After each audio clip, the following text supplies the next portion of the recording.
জায়গায় ওয়াজ করছে যে মা খাদিজা এক ওয়াক্ত নামাজ পড়েনি, মা খাদিজা একটা রোজাও করেনি, মা খাদিজা একদিনও পর্দার মধ্যে ছিল না, মা খাদিজা হজও করেনি, একটা টাকা যাকাতও দেয়নি, তারপরও আল্লাহ তাআলা তাকে সালাম দিয়েছে, বেহেশতের মধ্যে আল্লাহ একটা ঘর বানিয়ে দিয়েছে। এইটা আমির হামজা বলার পরে ফেসবুকে সেই সমালোচনা, যারা জানে না তারা তো সমালোচনা করবেই। এখন কতগুলা ফেসবুক মুক্তি হচ্ছে, জোরে কোন কথা ঠিক কিনা? এখন এইটা দেখে কেড়ে খাদিজার সামনে এরকম বেয়াদবিমূলক উচ্চারণ করলো। আসলে মা খাদিজা কখন মারা গেছে আপনার তো জানা লাগবে। আল্লাহ রাসূল যে মেরাজ করেছেন, মেরাজ করার কিছুদিন আগে মা খাদিজা দুনিয়া থেকে বিদায় নিচ্ছে। তাহলে মা খাদিজা যখন বিদায় নিল তখন নবী নামাজই পায়নি, নামাজ পাইছে মেরাজের রজনীতে 5 ওয়াক্ত। তাহলে খাদিজা মারা গেল কখন? নামাজ পাওয়ার আগে না পরে? আগে যদি মারা যায় নামাজ কোথায় পড়বে? হিজরির 2য় সালে আল্লাহ তাআলা রোজা দিয়েছে।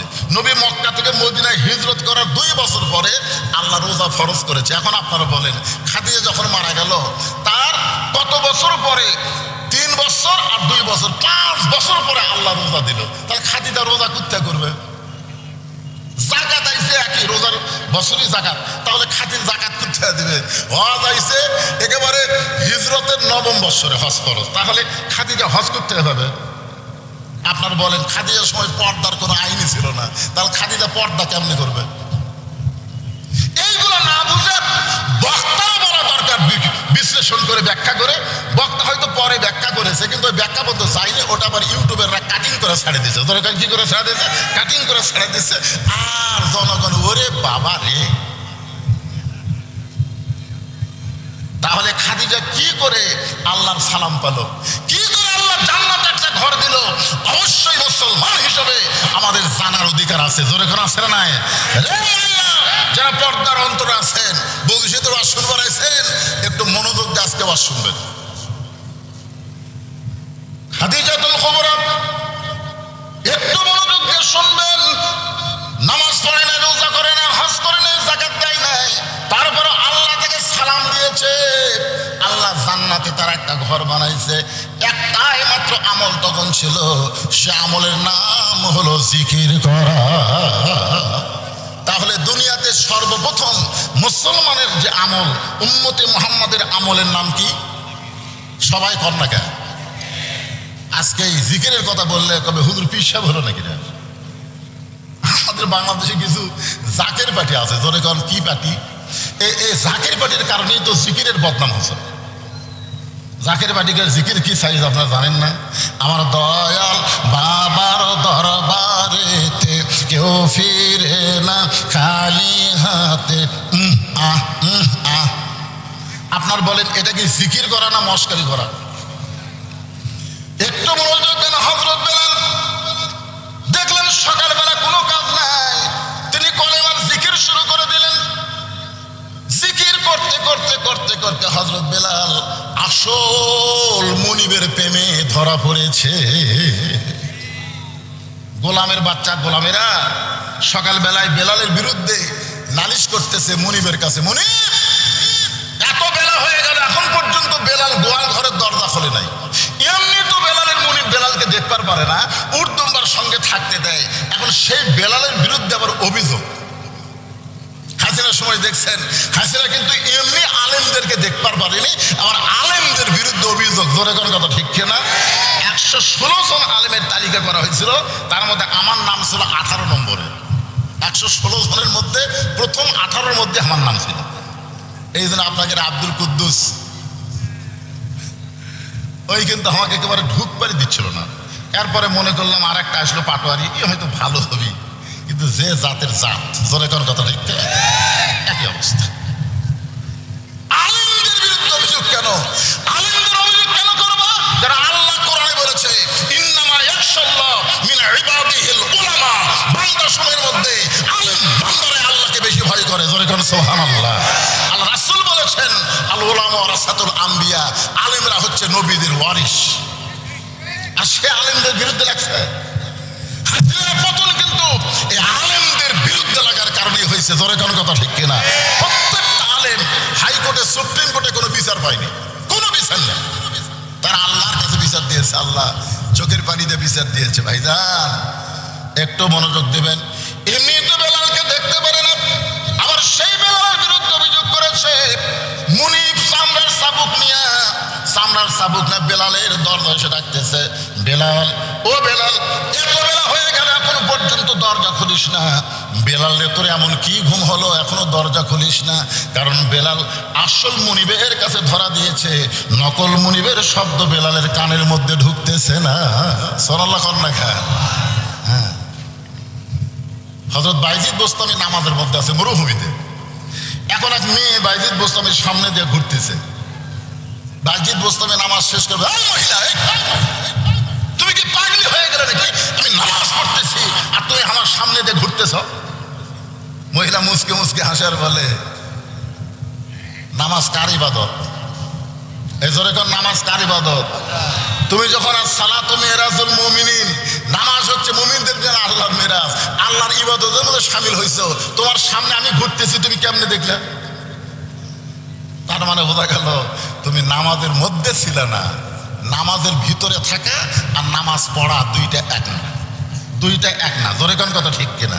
আজকে আমরা অনেকে নামাজ পড়ি কিন্তু নামাজের ভিতরে ঢুকতে পারি না। নামাজের নিয়ত করার সঙ্গে সঙ্গে দুনিয়ার নানা রকম খবর আমাদের কাছে চলে আসে। কি করেছি সারাদিন সব কথা মনে হয়, হয় কি হয় না? জোরে কোন হয় কি হয় না? কিন্তু সঠিকভাবে যদি নামাজের মধ্যে ঢুকতে পারি, আসসালাতু মিরাজুল মুমিনিন, নামাজ হচ্ছে মুমিনদের মেরাজ। বেলালের মুনিবের রাগ বেশি হওয়ার কারণে মার্শালাত্তি দরজা খুলে গেছে। দরজা খুলে দেখে গোয়ালঘর গোটা পরিষ্কার। সুবহানাল্লাহ বলেন। বেলালের মুনিব বলতেছে, এই গোলামের বাচ্চা, গোলামের, এই তোরা বেলালের বিরুদ্ধে আমার কাছে মিথ্যা নালিশ করলি। বেলাল ঘুম থেকে চেতন পাইনি, তোরা যখন চেতন পাস নাই, তখন বেলাল চেতন পাইয়া গোটা গোয়াল ঘর পরিষ্কার করেছে। জোরে খান সুবহানাল্লাহ। আসলে দেখেন বেলালের মুনিব বেলালকে মারতে গিয়ে বেলালের প্রশংসা করতেছে। আসলে বেলাল পরিষ্কার করছে, গোয়াল ঘর পরিষ্কার করেনি, কিন্তু ইমানের নূর দিয়া তার ভিতরের সমস্ত অন্ধকার পরিষ্কার করেছে। জোরে কার কথা ঠিক কিনা?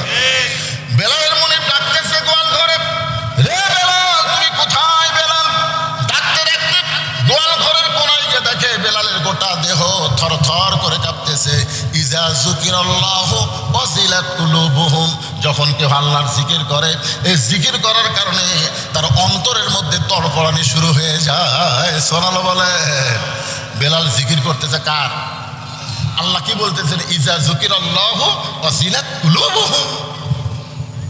বেলালের অন্তরের মধ্যে তড়পড়ানি শুরু হয়েছে। বারবার বেলাল বলে ডাকতেছে, বেলাল কোনোই কথা কয় না। হঠাৎ চামড়ার চাবুক দিয়ে বেলালের মুনিব যখন বেলালের দেহে আঘাত করেছে, আঘাত করার সঙ্গে সঙ্গে বেলালের জবান ফসকে বের হয়ে গেছে, লা ইলাহা ইল্লাল্লাহু মুহাম্মাদুর রাসূলুল্লাহ। আচ্ছা, আমাদেরকে কেউ যদি চামড়ার চাবুক দিয়ে আঘাত করে আমরা কি বলবো? ও মারে বাবারে।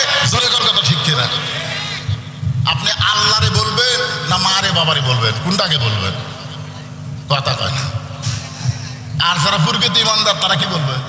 আল্লাহ আল্লাহ আল্লাহ, তুমি কোথায় আল্লাহ, এই কথাই বলবে। আমরা বাপ মা চিনেছি কিন্তু আল্লাহকে আমরা চিনবার পারিনি। জোরে কর কথা, কথা কর না কেন ভাই যান? তো বেলালের গায়ে যখন আঘাত করেছে, বেলালের জবান ফসকে বের হয়ে গেছে, ভিতরে যা আছে সেটাই বার হবে। জোরে কর কথা ঠিক কিনা? আজকে যে যেমন মানুষ মাইক পালে দেখবেন সে তেমন বক্তব্য দেয়, তেমন বক্তব্য দেয়, কোরআন হাদিসের বিরুদ্ধে কথা বলে যাচ্ছে, আমরা কিছুই বলতে পারতেছি না। একটু মনোযোগ দিয়ে শোনেন, যে বস্তার মধ্যে সোনা আছে, বস্তার মুখ খুললে সোনাই বের হবে, আবার যে বস্তার মধ্যে ছাই আছে, মুখ খুললে ছাই বের হবে। জোরে কোন কথা ঠিক কিনা? বেলালের ভিতরে কি আছে? হ্যাঁ, যেই মাত্র জবান খুলেছে বের হয়ে গেছে লা ইলাহা ইল্লাল্লাহু মুহাম্মাদুর রাসূলুল্লাহ। বেলালের মুনিবের হাত থেকে চাবুক পড়ে যায়, গোটা দেহ থরথর করে কাঁপতেছে আর বলতেছে, বেলাল রে তুই আমার মুনিব হইয়া আমার শত্রুর দলে কখন ভর্তি হলি? তুই আমার গোলাম হইয়া আমার শত্রুর দলে কখন ভর্তি হলি? বেলাল বলতেছে, গভীর রাত্রে। বেলালের মনে মোমায় বলতেছে, গভীর রাত্রে যখন ইমান গ্রহণ করছিস, দুনিয়ার কেউ জানে না, তুই ইমান ছেড়ে দে, আমি তোকে গোলামি মুক্ত করব এবং এই গোয়াল ঘরের মধ্যে যত উট দুম্বা রয়েছে আমি সব তোকে পুরস্কার হিসেবে দিয়ে দেব। আপনারা বলেন তো ইমানের পাওয়ার আছে না নাই? জোরে কোন আছে না নাই? সব পুরস্কার দিবার চাই, কিন্তু বেলাল কি উত্তর দেয় যে গোটা দুনিয়া আমারে দিলেও আমি ইমান হারা হতে পারবো না। বেলালকে সারাদিন ধরে মারছে, সারাদিন ধরে মারার পরে সারা রাত বেলালের বুকের উপরে পাথর চাপা দিয়ে রাখছে। এরপরও বেলাল যখন ইমান হারা হয় না, সকালবেলা বেলালের জিহ্বা টেনে বের করে ওই জিহ্বার মধ্যে পেরেক মারছে। এরপরও বেলাল আল্লাহর জিকির করতেছে। এর নাম হলো ইমান। সেই ইমানদারকে লক্ষ্য করে আল্লাহ বলতেছেন আত্তাকুল্লাহ, ভয় কর। আল্লাহর ভয় যখন মুসলমানের কলিজায় আসবে, এটা কিন্তু বর্তমান সমাজ দেওয়া হবে না। বর্তমান সমাজে আমরা আল্লাহর ভয় করে মসজিদে জোহরের নামাজ পড়তে চাই। আপনাকে এখানে কথা বলতেছি না, গুরুদাসপুরের মডেল মসজিদের কথা বলতেছি। গুরুদাসপুর মডেল মসজিদে আপনি জোহরের নামাজ পড়বেন সামনে কাতারে, কিন্তু সমস্যা হলো আপনার পায়ে 2000 টাকার জুতা আছে। আপনি এখন বলেন তো মসজিদ দরজার যায় আপনি কার ভয় আগে করবেন? আপনার বুঝতে পারতেছেন আমার কথা? এখানে আল্লাহ বলতেছেন আত্তাকুল্লাহ, ভয় করতে হবে কার? কিন্তু বর্তমান পরিবেশে আপনি 2000 টাকার জুতা নিয়ে বিপদ পড়ে গেছেন। কিন্তু জুতার দরজা থুয়া যদি ভিতরে যাই, আশা দেখবো আমি আছি কিন্তু আমার জুতা নেই। বর্তমান পরিবেশে ঠিক কিনা বলেন? তাহলে কি করতেছে? আস্তে করে জুতা তুলতেছে। তো দুই কান্দে দুই ফেরেশতা বলতেছে আল্লাহ কি লেখো? আল্লাহ বলতেছে আমার ভয় আমার ঘরে ঢুকতেছে, কিন্তু বেটা বর্তমান পরিবেশে আগে চোরের ভয় করছে। ফেরেশতা বলে তাহলে লিখবো কি? আল্লাহ বলতেছেন চোরের ভয় আল্লাহর ভয় একই কলিজার মধ্যে যদি রয়, তার কোনোদিন আত্তাকুল্লাহ আদায় হয় না। আত্তাকুল্লাহ আদায় করতে গেলে কেবলমাত্র ভয় করতে হবে কার? তো কেবলমাত্র আল্লাহর ভয় যদি আমরা করতে চাই, তাহলে বর্তমান পরিবেশে আল্লাহর ভয় করা যাবে না। আল্লাহর ভয় করতে গেলে আল্লাহর কোরআনের পরিবেশ আমাদের বাংলাদেশে চালু করা লাগবে। ঠিক কিনা? এই জন্যে বাংলাদেশে একটা রব উঠেছে। কি রব? সব কিছুই তো আমরা দেখলাম, কি পেলাম? আগামীতে যে কোরআনের ওয়াজ শুনি, শুধু ওয়াজ শুনবো না, এই কোরআনকে আমরা একটু নিজের চোখে দেখবার চাই। ধরে কোন কথা ঠিক কিনা? শুধু হাফেজি মাদ্রাসার দিকে তাকায় দেখেন আর আপনাকে পুরুলিয়া প্রাইমারির দিকে তাকায় দেখেন, এই দুটো দেখলেই তো আপনি বুঝতে পারবেন। প্রাইমারির জন্য জীবনে ভিক্ষা করা লাগলো না, একটা টাকা কোনোদিন প্রাইমারি হেডমাস্টার কারো কাছে ভিক্ষা করলো না, তারপরে প্রাইমারি চলে কেমনে দেয়? আর এই মাদ্রাসার জন্য বক্তা ওয়াজ শুরু করে কিছুক্ষণ পর দেও বাবা দেও বাবা, এই যে দেও বাবা শুরু হয়ে গেল। তাহলে আমরা কোরআনের কি দেখলাম? কোরআন চলে ভিক্ষা দিয়া আর প্রাইমারি চলে সরকারের টাকা দিয়া। জোরে এই দেখতেছেন আপনারা? এটা নিজ চোখে দেখতেছেন তো? এই যে দেখতেছেন, এই দেখার নাম দেখা না, আসলে মূলত দেখা কি এইটা বোঝানোর জন্য বলতেছে আত্তাকুল্লাহ। অর্ধ জাহানের খলিফা হযরত ওমর জুমার দিনে যখন খুতবা দিচ্ছেন, জুমার দিনে খুতবা শুরু করেছেন, মাঝখান থেকে এক মুসল্লি দাঁড়িয়ে বলতেছে আমির আল মুমিনিন, আপনার খুতবা আমরা শুনবো না। ওমর ফারুক সঙ্গে গিয়ে বলতেছে আমার খুতবা কেন শুনবা না? আমার অপরাধ কি? কি অপরাধে তুমি আমার খুতবা শুনবা না? বলে আমি না, যত মানুষ আপনার খুতবা শুনতেছে কেউ আপনার খুতবা শুনবে না। ওমর ফারুক বললেন আমার অপরাধ কি? সাহাবী বলতেছে আপনার অপরাধ হলো আমাদেরকে খাটো পাঞ্জাবি দিয়া আপনি লম্বা জুব্বা পরে খুতবা পড়তেছেন, আমাদেরকে খাটো পাঞ্জাবি দিবেন, আপনি লম্বা জুব্বা পরবেন। এই লম্বা জুব্বা কোথায় পাইলেন? যতক্ষণ পর্যন্ত না বলবেন ততক্ষণ পর্যন্ত আপনার খুতবা শুনবো না। আত্তাকুল্লাহ, ভয় কার? আরো জোরে বলেন। যদি মানুষের আইন চলতো ও টুটি ধরে, ওমর ফারুক তখন বাংলাদেশের মতন 96টা দেশের রাষ্ট্রনায়ক, বাংলাদেশের মতন 96 দেশের খলিফা, তারই জুব্বা লম্বা, মাঝখান থেকে লোকমা দিছে।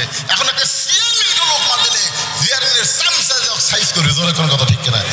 আমাকে চেয়ারম্যান কি পরে কি করে তুই দেখিস কেন? এই তুই দেখিস কেন? আর অর্ধ পৃথিবীর খলিফা আত্তাকুল্লাহ কারে কয়? আল্লাহর হয়। উমরের চোখ দিয়ে দর দর করে পানি পড়তেছে।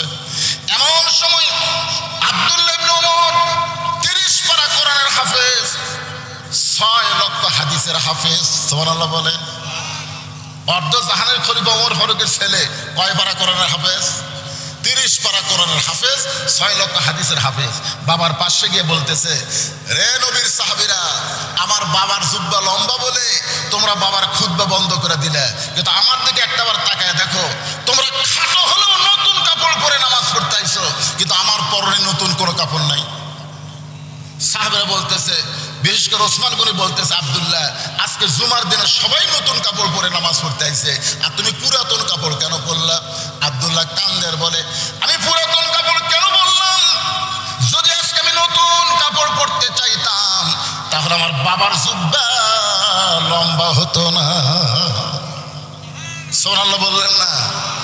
তোমরা যখন সবাই ঘুমিয়ে যাও, তখন আমার বাবা ঘুমায় না। যেদিন থেকে বাবা আমার মদিনার খলিফার দায়িত্ব পাইছে, সেদিন থেকে বাবা কোনো নেতা না, বাবা তখন জনগণের সেবক হয়ে গেছে।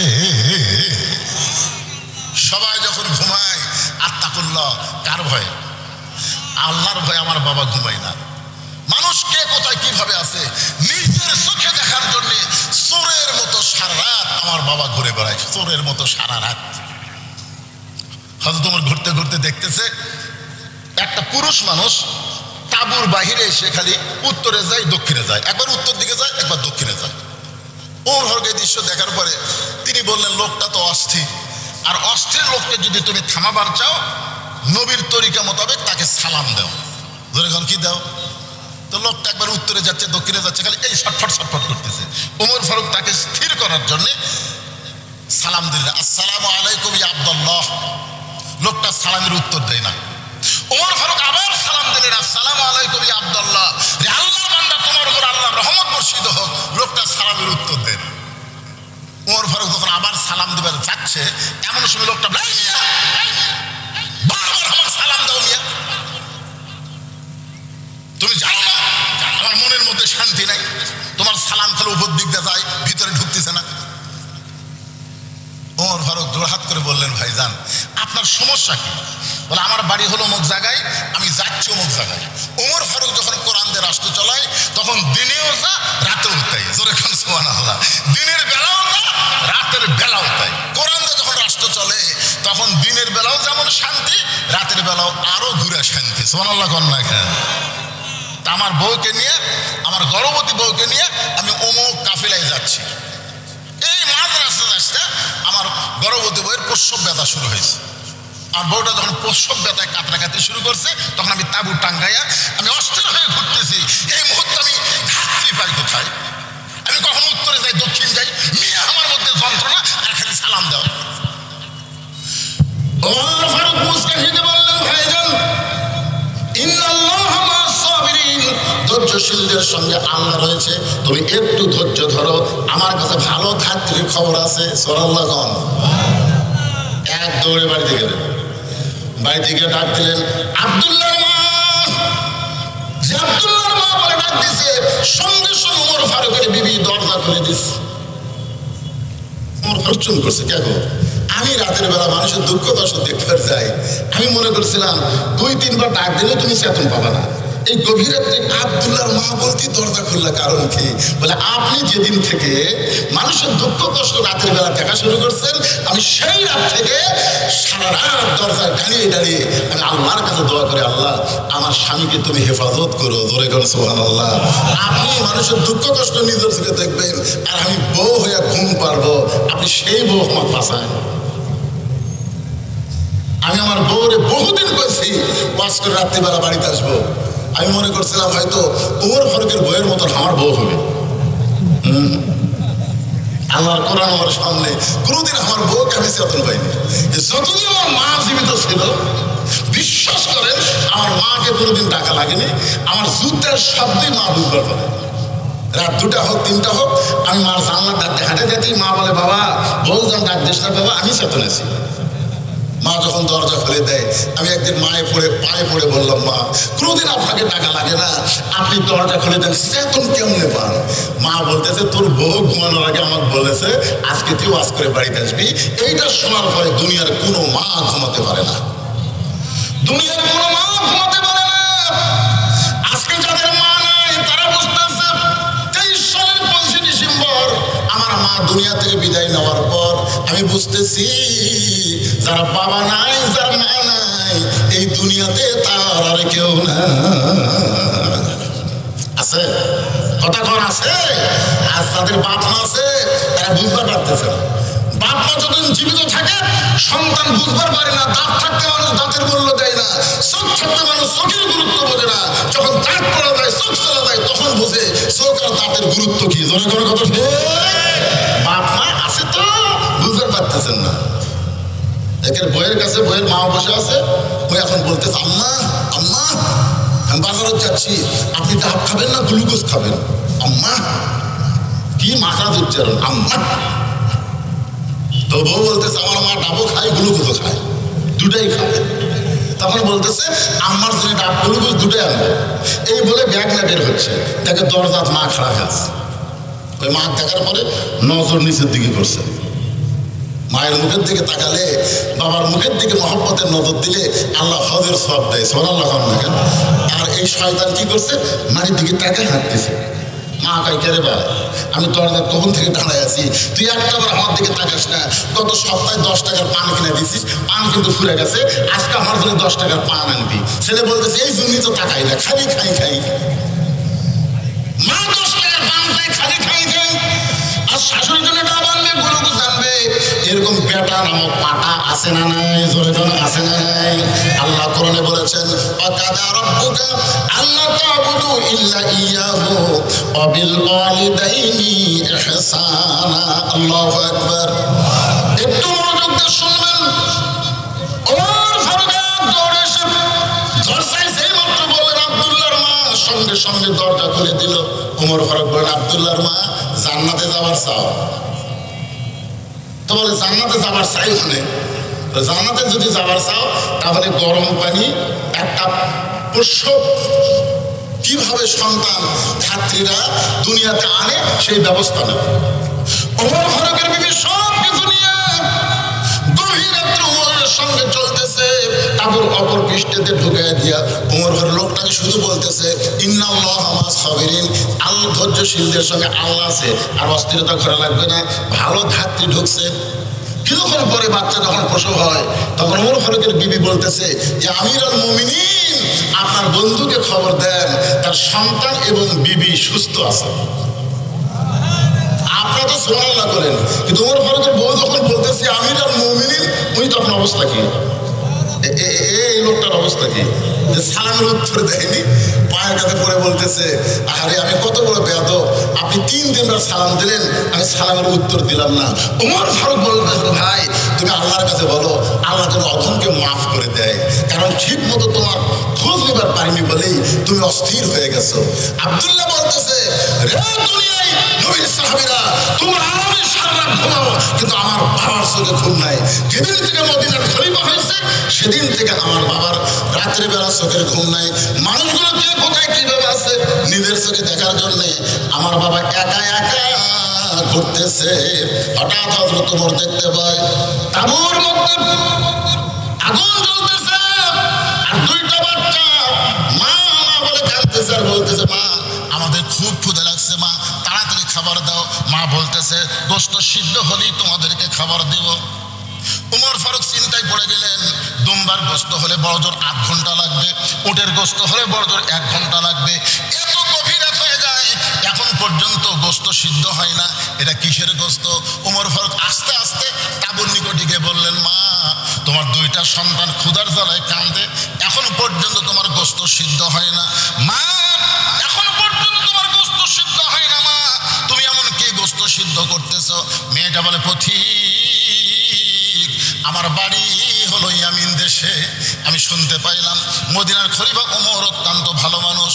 ইয়ামিন থেকে খলিফা ওমর ভালো মানুষ জানার পরে আমার 2টা এতিম বাচ্চাকে নিয়ে আমি মদিনায় ওমরের কাছে আসলাম, কিন্তু বিকেল বেলায় এত মানুষের ভিড়, এই ভিড় ঠেলে আমি ওমরের কাছে কেমনে যাব? যাবার পারলাম না। নিয়ত করেছে আগামীকাল সকালবেলা ওমরের দরবারে যাব, আগামীকাল সকালবেলায় ওমরের দরবারে যাব। এই মনে করে রাতের বেলা আমার 2টা এতিম বাচ্চাকে বুকের মধ্যে নিয়ে আমি গোশত সিদ্ধ হলেই তোমাদেরকে খাবার দেব। আমার পাতিলে কোনো গোশত নাই, সিদ্ধ কেমনে হয় পথিক? আমি মা হয়ে যে কি বিপদে পড়েছি। বলছি, আমার মনে হয় সকালবেলা পর্যন্ত আমার সন্তান দুইটা বাঁচবে না।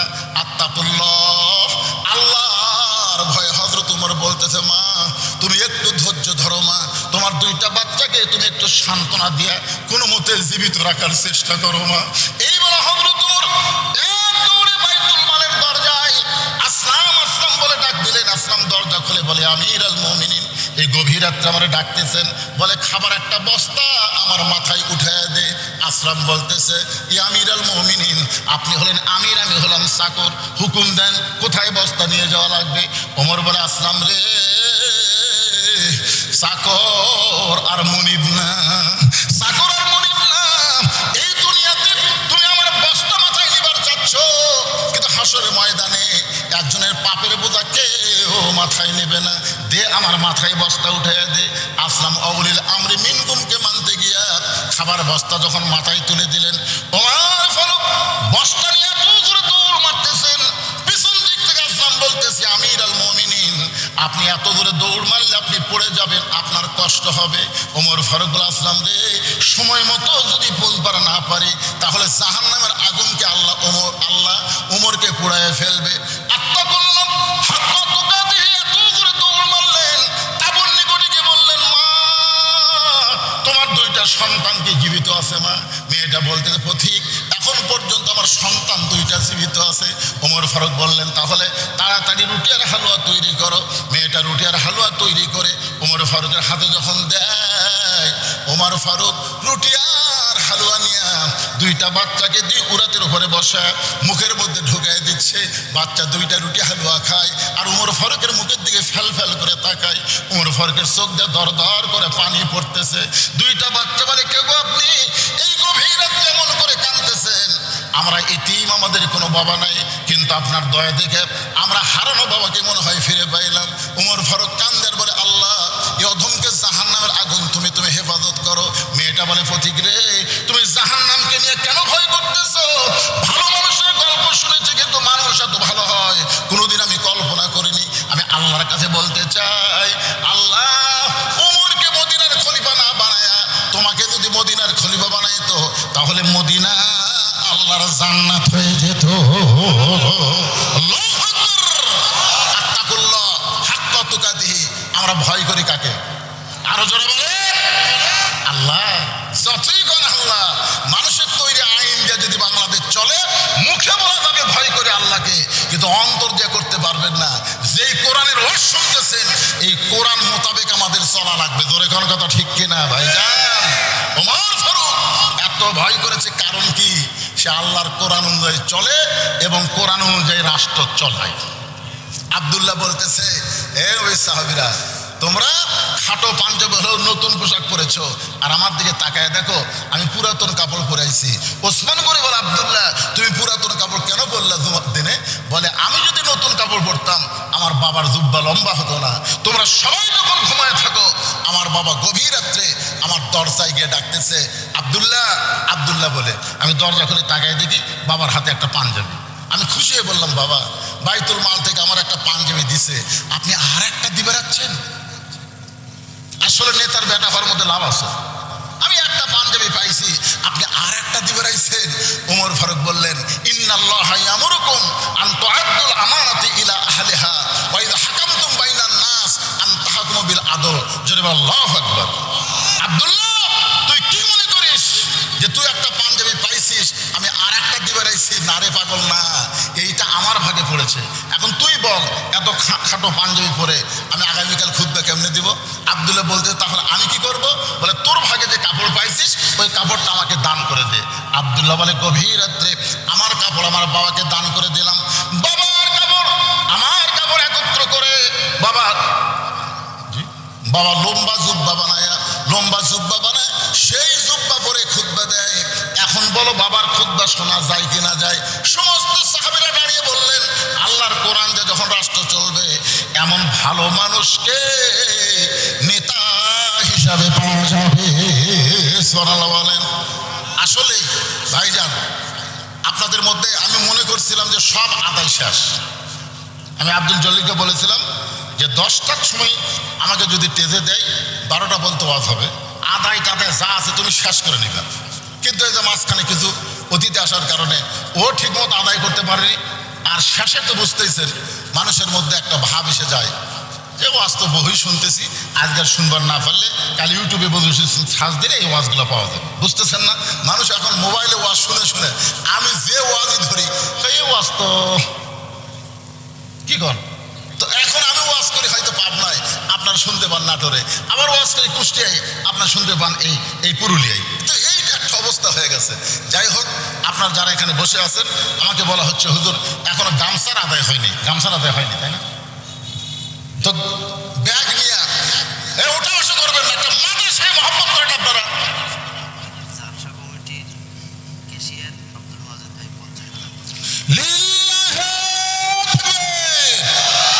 জালসা কমিটির ক্যাশিয়ার আব্দুল মাজেদ সাহেব 50,000 টাকা দান করবে। আল্লাহ তার দানকে কবুল করেন। একজন উঠবেন না, আল্লাহর রাস্তায় উঠবেন না। ধৈর্যশীলদের সঙ্গে কে থাকে? আরো জোরে বলেন কে থাকে? আপনি একটু ধৈর্যশীল হবেন না? একটু ধৈর্যশীল হওয়া লাগবে তো ভাই। যান, এই ব্যাগ নিয়ে রুমাল নিয়ে ছাত্ররা কোথায় রে? মাদ্রাসার তালবেলেম কোথায়? ভিতরে ঢুকো, 10 টাকা 20 টাকা 50 টাকা 100 টাকা। আমার মায়েদের মধ্যেও যাও, আমার মায়েরা যারা এত বছর পর আমার ওয়াজ শুনতেছেন মা, আমি আপনাদের ওয়াজে যাবারই পারলাম না, তার আগেই অনেক পুরুষ মানুষেরা অধৈর্য হয়ে ওঠা বসা শুরু করেছে। তারেক আরবদার সিরাজগঞ্জ থেকে আল্লাহর একজন বান্দা 3,000 টাকা নগদ 5 বস্তা সিমেন্ট করবে দান। আল্লাহ তার দানকে কবুল করেন। আল্লাহ নেক নিয়ত নেকাশাকে পুরো আল্লাহুম্মা আমিন। মোহাম্মদ হায়দার খান 1 বস্তা সিমেন্ট রানীনগর আল্লাহ দান করেছে। একটু ধৈর্য ধরে বসেন ভাই। আপনার যদি মাদ্রাসার মহব্বতের লোক হন, মাদ্রাসার জন্য তো বসা লাগবে আপনার। একজনের ওটা দেখে আরেকজন যদি ওঠে, যে লোকটা উঠলো আরেকজন লোক ওটার পাপা আল্লাহ তার কান্দে দিবে। এই জন্য আপনারা একটু সামনের দিকে আসেন তো, যারা গেছে যাক, অসুবিধা নেই, আসেন সামনের দিকে আসেন। জহুরুল মোল্লা কি দিছে? 1 বস্তা সিমেন্ট করবে দান। আল্লাহ জহুরুল মোল্লার দানকে আল্লাহ আপনি কবুল করেন। আল্লাহ নেক নিয়ত নেকাশা ফরাক আল্লাহুম্মা আমিন। ইসলাম 500 টাকা দান করেছে। আল্লাহ ইসলামের দানকে আল্লাহ আপনি কবুল করেন। আপনাদের বাপ মা যাদের কবরে গেছে, বাপ মা যাদের কবরে গেছে, তার রুহের মাগফিরাতে এই মাদ্রাসায় 500 টাকা দান করবেন। 500 টাকা দান করলে একটা কোরআন শরীফ দান করার সওয়াব আল্লাহ আপনার বাপ মায়ের কবরে দান করবে। এই জন্য বাপ মার কবরকে জান্নাতের বাগান বানানোর জন্য এই নবীর মাদ্রাসায় 500 টাকা দান করবেন। একটা কোরআন দান করার সওয়াব আল্লাহ আপনাদের আমলনামায় দেবে। নরসিদ ভাই 1,100 টাকা দান করেছে। আল্লাহ তার দানকে কবুল করেন। আরেকজন আল্লাহর বান্দা 500 টাকা দান করেছে। আল্লাহ কবুল করেন। আরেকজন আল্লাহর বান্দা 100 টাকা দান করেছে। আল্লাহ কবুল করেন। অত দূরে এখন বলা লাগে। আব্দুল মোতালেব সাহেব 500 টাকা দান করেছে। আল্লাহ দান কবুল করেন। হামিদ ফকির 500 টাকা দান করেছে। আল্লাহ তার দান কবুল করেন। আল্লাহ নেক নিয়ত নেকাশা পড়া আল্লাহুম্মা আমিন। এতগুলো মানুষের মধ্যে একটা কোরআন শরীফ বাবদ 500 টাকা দিবার পারলেন না? নবীর মাদ্রাসায় 500 টাকা দিবেন, একটা কোরআন শরীফ দান করার সব পাবেন। কে দিছে? জামাল নেতা মারা গেছে। জামাল নেতা মারা গেছে। নেতাই আমি নেতা, আসলে নেতা মারা গেছে, তারপরও তার নামে জামাল নেতা উচ্চারণ করতেছে। 2,000 টাকা দান করেছে। আল্লাহ তার দানকে কবুল করেন। শাহিন পুরুলিয়া 20,000 টাকা দান করছে। আল্লাহ তার দানকে কবুল করেন। আল্লাহ নেক নিয়ত নেকাশা পুরা করেন। আল্লাহর একজন বান্দা 200 টাকা দান করেছে। আল্লাহ কবুল করেন। দুলাল ভাই 5 পুরুলিয়া হাটপাড়া 5,000 টাকা নগদে দান করেছে। আল্লাহ তার দান কবুল করেন। আল্লাহ নেক নিয়ত নেকাশা পুরা করেন। আল্লাহুম্মা আমিন। আশরাফুল ইসলাম কোরআন শরীফ বাবদ 500 টাকা দান করেছে। আল্লাহ কবুল করেন। আর একজন আল্লাহর বান্দা কোরআন বাবদ 500 টাকা দান করেছে। আল্লাহ কবুল করেন। একে দিছে আলামিনের মা, একজন মা অসুস্থ মানুষ, কোরআন শরীফ বাবদ 500 টাকা দান করেছে।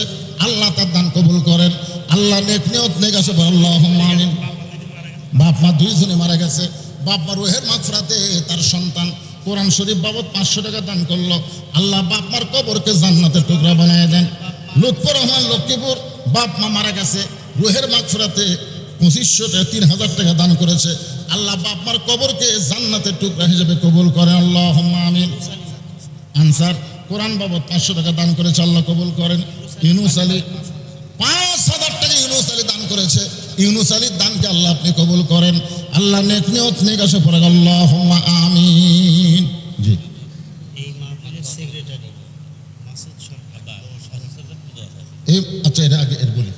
অসুস্থ, সুস্থতার জন্যে 2টা কোরআন শরীফ বাবদ 1000 টাকা দান করেছে। আমরা দোয়া করি আল্লাহ তার বাবাকে পুরোপুরি সুস্থতা দান করুক, জোরে কান আমিন। এখন বলেন,